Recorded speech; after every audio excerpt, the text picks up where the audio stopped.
मी पुण्यात आहे कारण अजित पवार आणि अमोल कोल्हे यांच्यामध्ये बैठक झाल्याची माहिती सध्या समोर येते। जवळपास काही तास यांच्यामध्ये खलबत झाल्याचं कळतंय।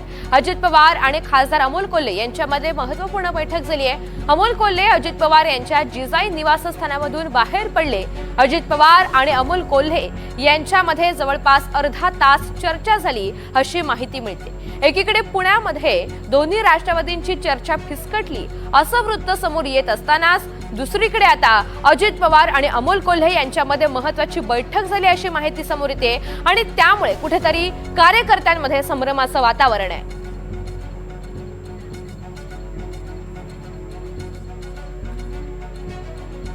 आणि या सगळ्या संदर्भात अधिकची माहिती जाणून घेऊयात। प्रतिनिधी रेवती हिंगविया जोडले गेलेले आहेत। रेवती, खरं तर आता अजित पवार आणि अमोल कोल्हे यांच्यामध्ये जी बैठक झाल्याचं कळतंय त्यानंतर कुठेतरी कार्यकर्त्यांमध्ये संभ्रमाचं वातावरण आहे। नेमकं पुण्यामध्ये दोन्ही राष्ट्रवादीमध्ये काय घडतंय?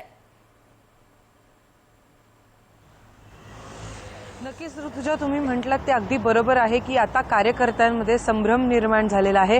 कारण काल राष्ट्रवादी काँग्रेस शरदचंद्र पवार पक्षाचे काही पदाधिकारी आहेत, काही माजी नेते आहेत, त्यांनी देखील राष्ट्रवादी काँग्रेस अजित पवार गटाची भेट घेतली, तिथे बैठक झाली। मात्र त्यानंतर उशिरा जी महाविकास आघाडीची बैठक झाली त्याला देखील राष्ट्रवादी काँग्रेस शरद पवार गटाचे जे काही पदाधिकारी आहेत ते उपस्थित होते। आणि आता सुद्धा सकाळी जे शिवसेना ठाकरे गटाच्या नेत्या आहेत सुषमा अंधारे, त्यांनीच एनडीटीव्ही मराठीशी संवाद साधताना सांगितलं की हा सगळा संभ्रम आहे ते स्वतः या बाबतीत कन्फ्यूज आहेत।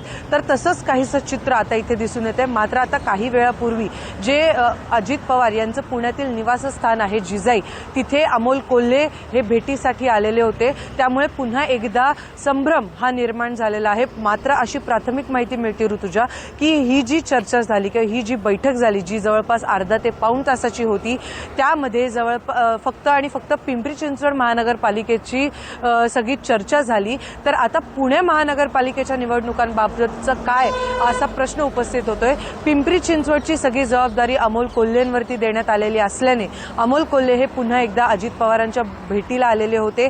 2 दिवसापूर्वी अशीच एक रात्रीची उशिराची बैठक अजित पवारांच्या निवासस्थानी झालेली होती, जिकडे रोहित पवार देखील उपस्थित होते। तर आता पिंपरी चिंचवडचं तर बऱ्यापैकी चित्र स्पष्ट आहे, पण पुण्याचं काय असा प्रश्न इथे निर्माण होतोय।